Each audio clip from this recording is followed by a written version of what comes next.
नमस्कार दोस्तों, आपका स्वागत है हमारे YouTube चैनल रिलैक्स माइंड में।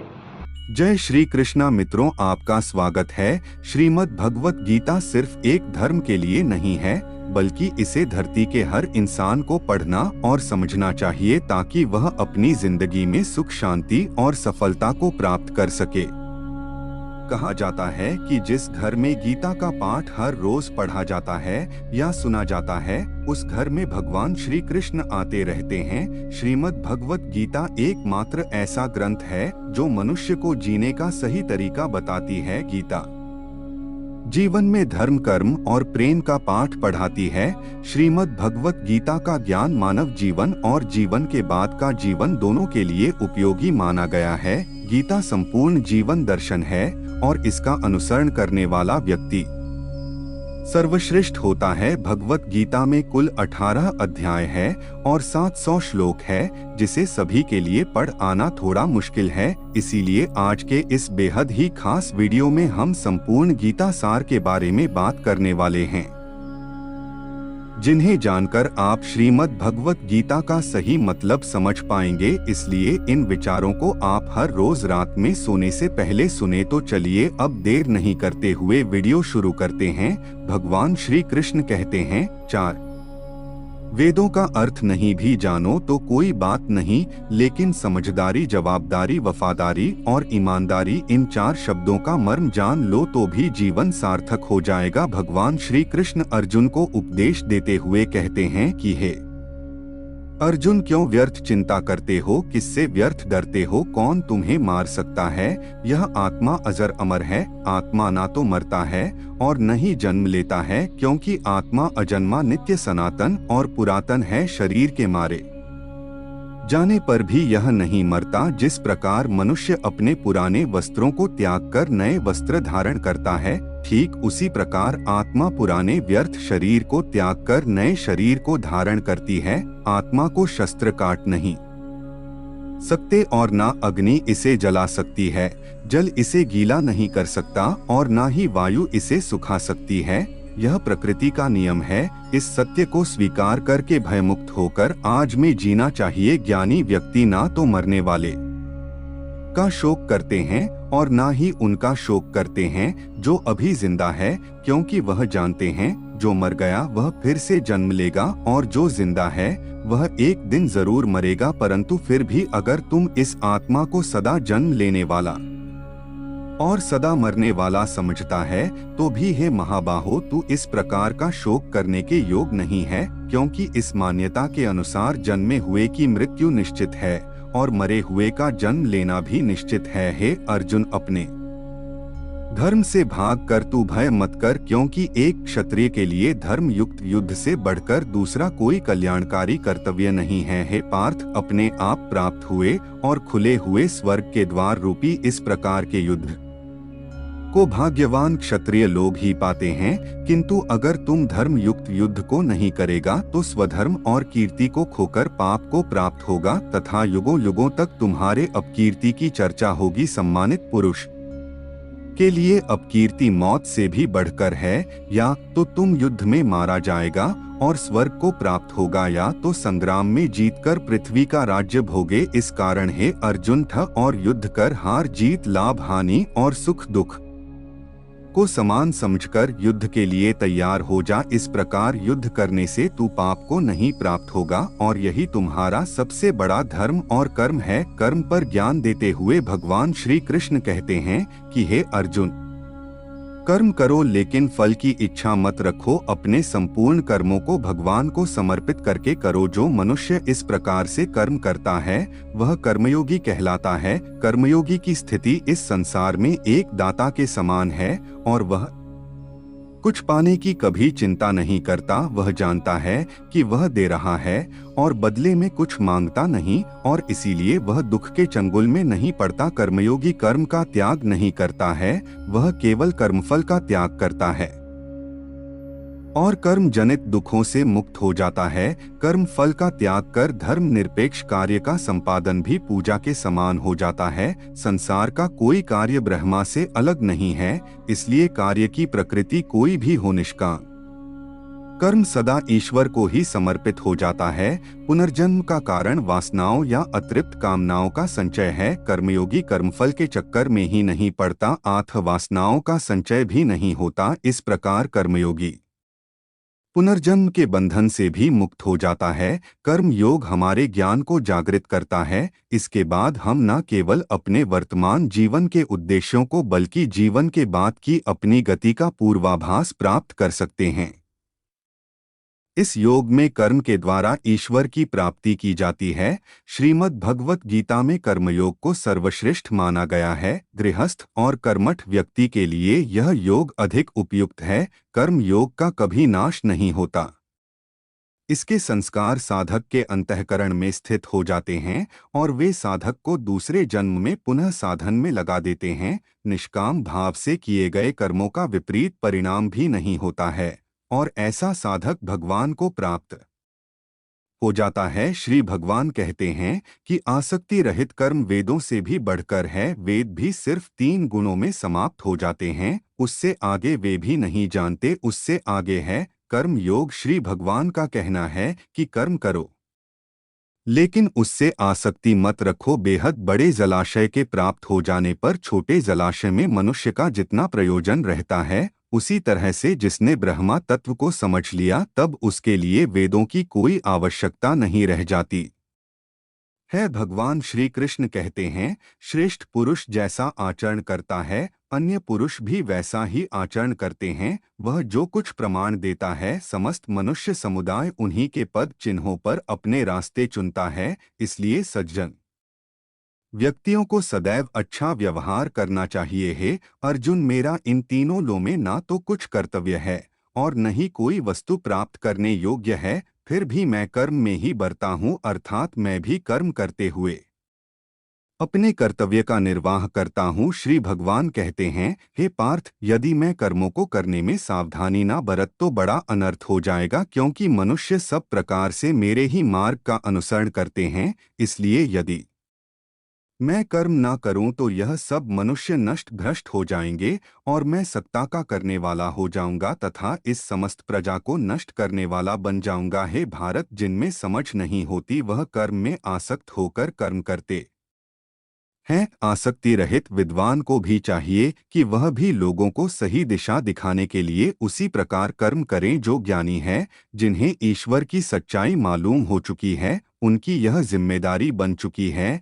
कि उनके काम करने के तरीके से कहीं किसी और के मन में काम करने के प्रति अश्राथा उदाहरण सामने रखें, जिससे हर कोई अपना कर्म अपना कर्तव्य करने के लिए प्रेरित हो। वास्तव में संपूर्ण कर्म सब प्रकार से प्रकृति के गुणों द्वारा किए जाते हैं, तो भी जिसका अंतःकरण अहंकार से मोहित हो रहा है, ऐसा अज्ञानी मैं करता हूँ ऐसा मानता है। तामसिक गुण वाले व्यक्ति आलस्य या नींद इसी प्रकार के कर्म करते हैं। राजसिक गुण वाले बात बात पर शौर्य या बहादुरी दिखाने का काम करते हैं, लेकिन ज्ञानी मनुष्य जानते हैं उसके गुण ही उससे कर्म करवा रहे हैं, और जो ज्ञानी नहीं होते वह समझते हैं कि सब कुछ वही कर रहे हैं। कर्म में लगे हुए ज्ञानियों को यह जानना चाहिए कि गुण ही उनसे कर्म करवाते हैं, वह खुद कुछ भी नहीं करते। और जो ज्ञानी इस बात को समझ ले तो यह उनकी जिम्मेदारी होती है कि वह अज्ञानियों को समझाए कि कर्म ही उनका धर्म है। श्री कृष्ण अर्जुन से कहते हैं कि तुम मुझ अंतर्यामी परमात्मा में अपने सारे कर्मों को अर्पण कर दे। जो कोई मनुष्य दोष दृष्टि से रहित और श्रद्धा युक्त होकर मेरे इस मत का सदा अनुसरण करते हैं, वे भी संपूर्ण कर्मों से छूट जाते हैं। परंतु जो मनुष्य मुझ में दोषारोपण करते हुए मेरे इस मत के अनुसार नहीं चलते हैं, उन मूर्खों को तू संपूर्ण ज्ञान में मोहित और नष्ट हुआ ही समझ। ज्ञानी मनुष्य या योगी किसे कहते हैं, इसके बारे में श्री भगवान बताते हैं कि जब मनुष्य मन में स्थित संपूर्ण कामनाओं को भली भांति त्याग देता है और आत्मा से आत्मा में ही संतुष्ट रहता है, तब वह मनुष्य ज्ञानी या योगी कहलाता है। दुखों की प्राप्ति होने पर जिसके मन में उद्वेग नहीं होता, सुखों की प्राप्ति में जो सर्वथा स्पेह रहित है तथा जिसके राग भय और क्रोध नष्ट हो गए हैं, ऐसा मनुष्य ज्ञानी कहलाता है। जो मनुष्य सर्वत्र स्नेह रहित होकर शुभ या अशुभ वस्तु को प्राप्त होकर न प्रसन्न होता है और न द्वेष करता है, वह ज्ञानी है। जिस प्रकार कछुआ सब ओर से अपने अंगों को समेट लेता है, वैसे ही जब कोई मनुष्य इंद्रियों के विषयों से इंद्रियों को सब प्रकार से हटा लेता है,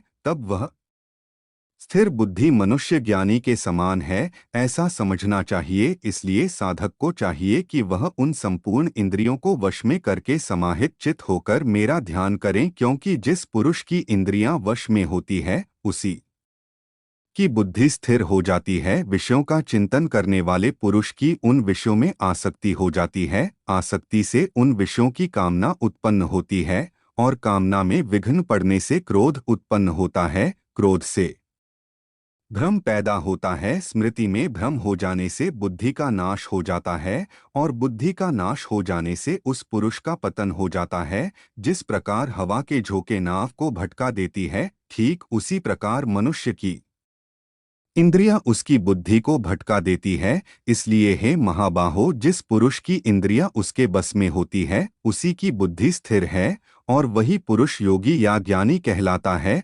भगवान श्री कृष्ण कहते हैं, जिस प्रकार समुद्र की स्थिति अचल है, भारी से भारी आंधी तूफान आने पर या अनेक नदियों के जल प्रवाह उसमें प्रविष्ट होने पर भी वह अपनी स्थिति से विचलित नहीं होता, मर्यादा का त्याग नहीं करता, उसी प्रकार परमात्मा के स्वरूप में स्थित योगी की स्थिति भी सर्वथा अचल होती है। बड़े से बड़े सांसारिक सुख दुखों का सहयोग वियोग होने पर भी उसकी स्थिति में जरा भी अंतर नहीं पड़ता। वह योगी परमात्मा में नित्य निरंतर अटल और एक स्थित रहता है। जो मनुष्य संपूर्ण कामनाओं को त्याग कर ममता रहित, अहंकार रहित और स्पृहा रहित होकर विचरण करता है, वही मनुष्य शांति को प्राप्त कर पाता है। मन पर नियंत्रण रखना जरूरी है। मनुष्य का मन वायु की तरह चंचल है। यह मन ही है जो मनुष्य को काम वासनाओं की तरफ भटका रहता है। अगर जीवन को सफल बनाना है तो मन पर काबू करना बहुत जरूरी है। मन को वश में करने से दिमाग की शक्ति केंद्रित होती है,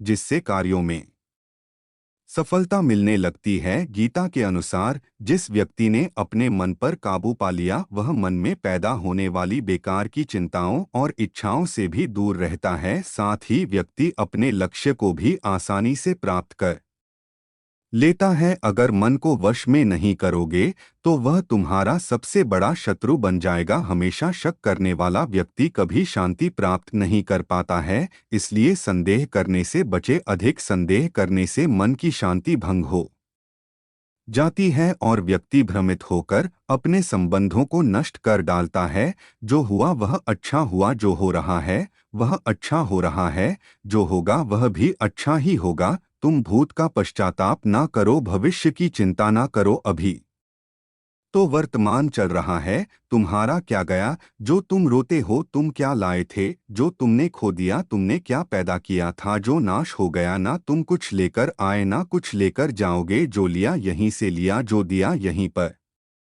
दिया। जो लिया इसी संसार से लिया, जो दिया इसी सार को दिया। तुम खाली हाथ आए थे और खाली हाथ चले जाओगे। जो आज तुम्हारा है, कल वह किसी और का था, परसों किसी और का होगा। तुम इसे अपना समझकर मग्न हो रहे हो। बस यही प्रसन्नता तुम्हारे दुखों का कारण है। परिवर्तन संसार का नियम है। एक क्षण में तुम करोड़ों के स्वामी बन जाते हो, दूसरे ही क्षण में तुम दरिद्र हो जाते हो। मेरा तेरा छोटा बड़ा अपना पया मन से मिटा दो, फिर सब तुम्हारा है। तुम सबके हो। भगवान श्री कृष्ण कहते हैं कि मैं ही सबकी शुरुआत हूँ। मैं शुरुआत से पहले भी था और सब खत्म होने के बाद भी रहूंगा। सब मुझ में है और मैं सब में हूँ। यह धरती चंद्रमा सूरज मिट्टी हवा पानी सब मैंने बनाए हैं। मैंने ही भगवान शैतान राक्षस और इंसान बनाया। मैं ही ब्रह्मा हूँ, मैं ही विष्णु हूँ और मैं ही महेश हूँ। मैं धरती की मधुर सुगंध हूँ, मैं अग्नि की उष्मा हूँ। सभी जीवित प्राणियों का जीवन और सन्यासियों का आत्म स्वयं भी मैं ही हूँ। मैं ही सबका पालन पोषण करता हूँ और मैं ही सबका विनाश करता हूँ। मैं धरती के सभी प्राणियों को जानता हूँ, लेकिन वास्तविकता में मुझे कोई नहीं जानता। जब जब इस धरती पर पाप अहंकार और अधर्म बढ़ेगा तो उसका विनाश कर पुनः धर्म की स्थापना करने हेतु मैं अवश्य अवतार लेता रहूंगा। कान्हा कहते हैं, जिस प्रकार प्रकाश की ज्योति अंधेरे में चमकती है, ठीक उसी प्रकार सत्य भी चमकता है, इसलिए मनुष्य को हमेशा सत्य की राह पर चलना चाहिए। तन की सुंदरता मन को आकर्षित करती है, जबकि स्वभाव की सुंदरता हृदय को आकर्षित करती है।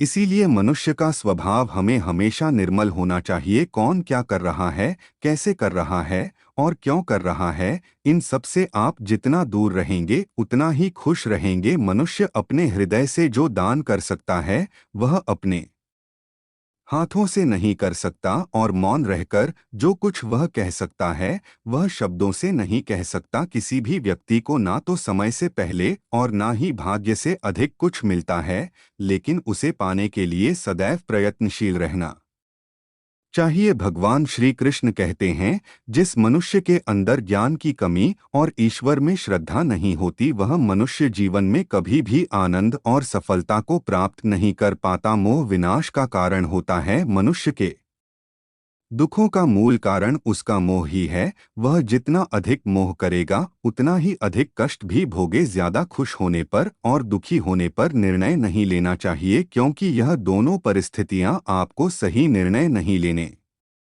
देती हैं। जो व्यक्ति आध्यात्मिक जागरूकता के शिखर तक पहुंच चुके हैं, उनका मार्ग है निस्वार्थ कर्म, और जो भगवान के साथ संयोजित हो चुके हैं उनका मार्ग है स्थिरता और शांति। मानव कल्याण ही भगवत गीता का प्रमुख उद्देश्य है। इसलिए मनुष्य को अपने कर्तव्यों का पालन करते समय मानव कल्याण को प्राथमिकता देना चाहिए। हे अर्जुन, वह जो वास्तविकता में मेरे उत्कृष्ट जन्म और गतिविधियों को समझता है, वह शरीर त्यागने के बाद पुनः जन्म नहीं लेता और मेरे परम धाम को प्राप्त होता है। वह व्यक्ति जो सभी इच्छाएं त्याग देता है और मैं और मेरा की लालसा और भावनाओं से मुक्त हो जाता है, उसे अपार शांति की प्राप्ति होती है। संयम, सदाचार, स्नेह एवं सेवा, यह गुण सत्संग के बिना नहीं आते। ईश्वर से किए गए प्रार्थना से इंसान की परिस्थिति या तकदीर बदले या ना बदले, पर उस प्रार्थना से इंसान के चरित्र में जरूर बदलाव आता है।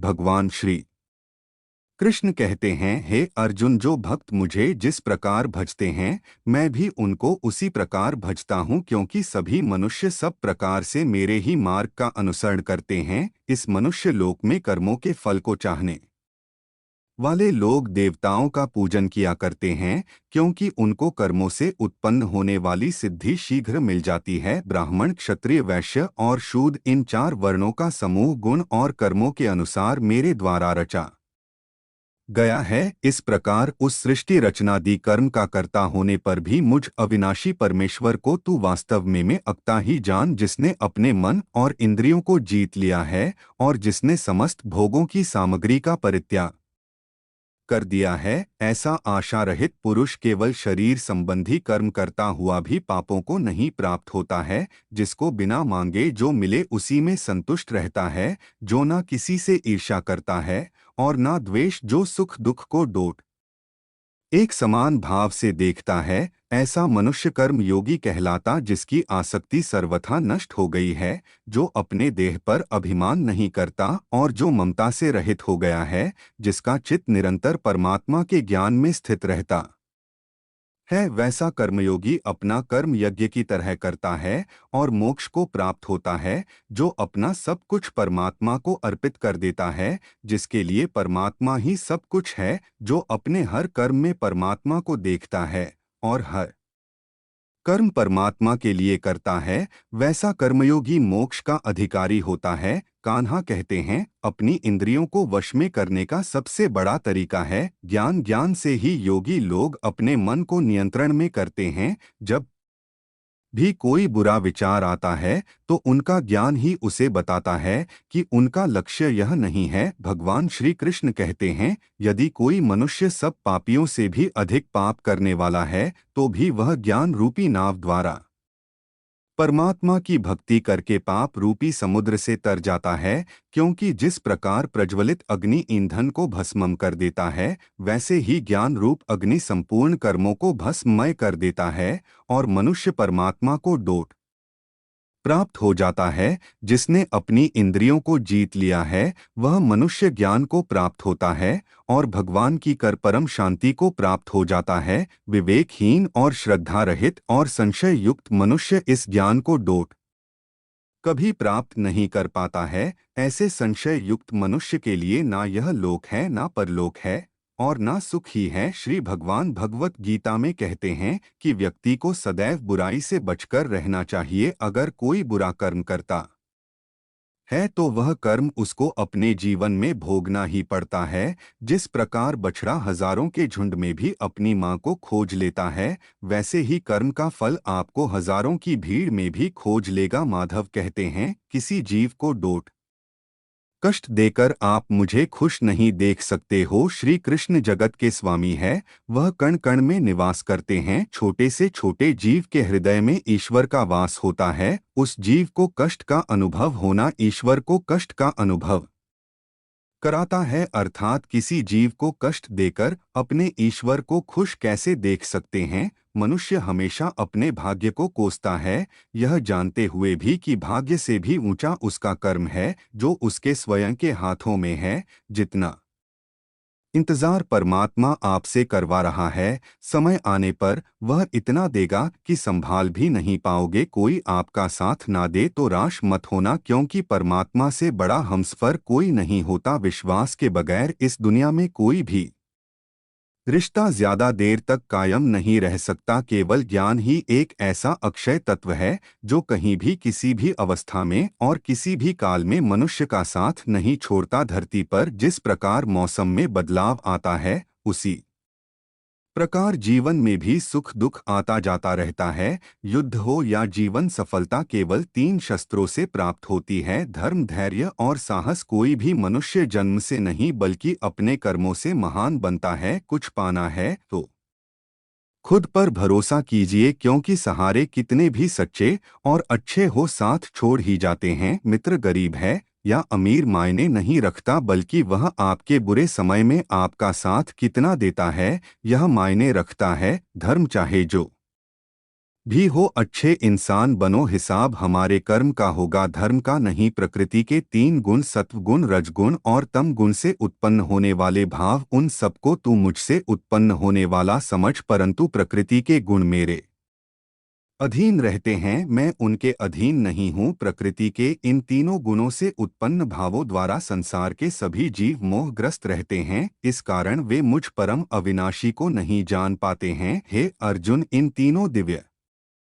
गुणों से युक्त मेरी माया को पार कर पाना असंभव है, परंतु जो मनुष्य मेरे शरणागत हो जाते हैं वह मेरी इस माया को आसानी से पार कर जाते हैं। मनुष्यों में अधर्मी और दुष्ट स्वभाव वाले मूर्ख लोग मेरी शरण ग्रहण नहीं करते हैं। ऐसे नास्तिक स्वभाव धारण करने वालों का ज्ञान मेरी माया द्वारा हर लिया जाता है। बुद्धिहीन मनुष्य मुझ अप्राकृतिक नहीं हूँ, क्योंकि मैं अपनी योग माया द्वारा आच्छादित रहता हूँ, इसलिए यह मूर्ख मनुष्य मुझ अविनाशी परमात्मा को नहीं समझ पाते हैं। जो मनुष्य जीवन के अंत समय में मेरा ही स्मरण करता हुआ शारीरिक बंधन से मुक्त होता है, वह मेरे ही भाव को अर्थात मुझको ही प्राप्त होता है। इसमें कुछ भी संदेह नहीं है। हे कुंती पुत्र, मनुष्य अंत समय में जिस जिस भाव का स्मरण करता हुआ शरीर का त्याग करता है, वह उसी भाव को ही प्राप्त होता है जिस भाव का जीवन में निरंतर स्मरण किया है।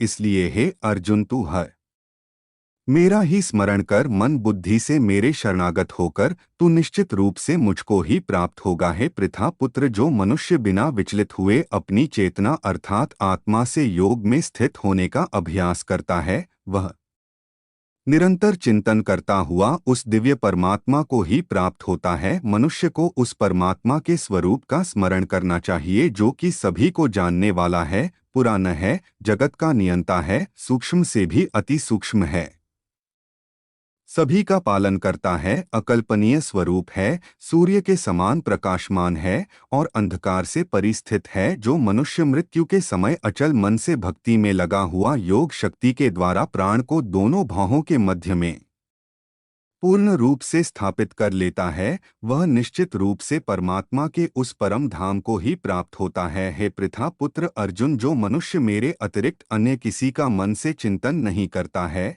और सदैव नियमित रूप से मेरा ही स्मरण करता है, उस नियमित रूप से मेरी भक्ति में स्थित भक्त के लिए मैं सरलता से प्राप्त हो जाता हूँ। मुझे प्राप्त करके उस मनुष्य का इस दुख रूपी अस्तित्व रहित क्षण भंगुर संसार में पुनर्जन्म कभी नहीं होता है, बल्कि वह महात्मा परम सिद्धि को प्राप्त करके रे परम धाम को प्राप्त होता है।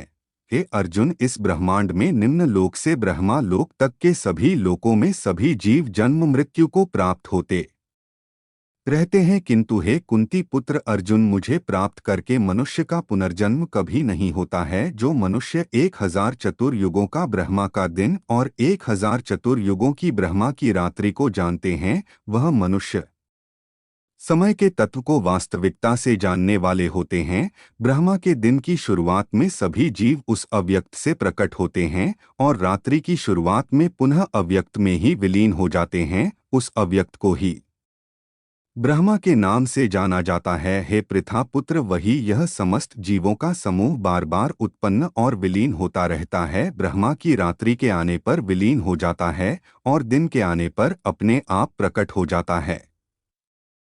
लेकिन उस अव्यक्त ब्रह्मा के अतिरिक्त शाश्वत परम अव्यक्त परब्रह्म है। वह परब्रह्म सभी जीवों के नाश होने पर भी कभी नष्ट नहीं होता है, जिसे वेदों में अव्यक्त अविनाशी के नाम से कहा गया है। उसी को परम गति कहा जाता है, जिसको प्राप्त करके मनुष्य कभी वापस नहीं आता है। वही मेरा परम धाम है। हे कुंती पुत्र, कल्प के अंत में सभी प्राणी मेरी प्रकृति में प्रवेश करके विलीन हो जाते हैं और अगले कल्प के आरंभ में उनको अपनी इच्छा शक्ति से मैं फिर उत्पन्न करता हूँ। 84 लाख योनियों में सभी प्राणी अपनी इच्छा शक्ति के कारण बार बार मेरी इच्छा शक्ति से विलीन और उत्पन्न होते रहते हैं। यह सभी पूर्ण रूप से खुद ही मेरी इच्छा शक्ति के अधीन होते हैं, अर्थात मेरी प्रकृति के अधीन होते हैं। हे धनंजय, यह सभी कर्म मुझे बांध नहीं पाते, क्योंकि मैं उन कार्यों में बिना किसी फल की इच्छा से उदासीन भाव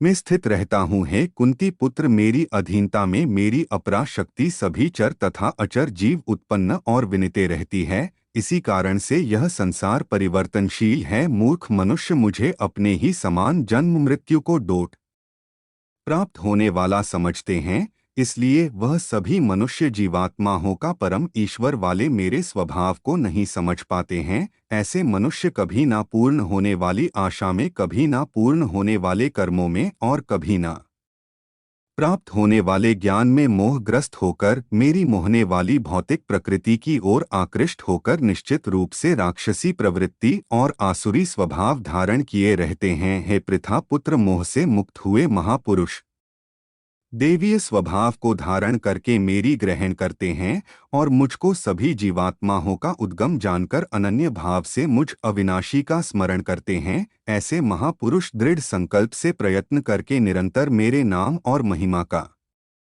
गुणगान करते हैं और सदैव मेरी भक्ति में स्थिर होकर मुझे बार बार प्रणाम करते हुए मेरी पूजा करते हैं। कुछ मनुष्य ज्ञान के अनुशीलन द्वारा यज्ञ करके, कुछ मनुष्य मुझे एक ही तत्व जानकर, कुछ मनुष्य अलग अलग तत्व जानकर अनेक विधियों से निश्चित रूप से मेरे विश्व स्वरूप की ही पूजा करते हैं। हे अर्जुन, मैं ही वैदिक कर्मकांड को करने वाला हूँ, मैं ही यज्ञ हूँ, मैं ही पितरों को दिए जाने वाला तर्पण हूँ, मैं ही जड़ी बूटी रूप में औषधि हूँ, मैं ही मंत्र हूँ, मैं ही घृत हूँ, मैं ही अग्नि हूँ और मैं ही हवन में दी जाने वाली आहुति हूँ। इस संपूर्ण ब्रह्मांड का मैं ही पालन करने वाला पिता हूँ, मैं ही उत्पन्न करने वाली माता हूँ, मैं ही मूल स्रोत दाता हूँ, मैं ही इसे धारण करने वाला हूँ, मैं ही पवित्र करने वाला ओंकार शब्द से जानने योग्य हूँ, मैं ही ऋग्वेद सामवेद और यजुर्वेद हूँ, मैं ही सभी प्राप्त होने वाला परम लक्ष्य हूँ, मैं ही सभी का भरण पोषण करने वाला हूँ, मैं ही सभी का स्वामी हूँ, मैं ही सभी के अच्छे बुरे कर्मों को देखने वाला हूँ, मैं ही सभी का परम धाम हूँ, मैं ही सभी की शरण स्थली हूँ, मैं ही सभी से प्रेम करने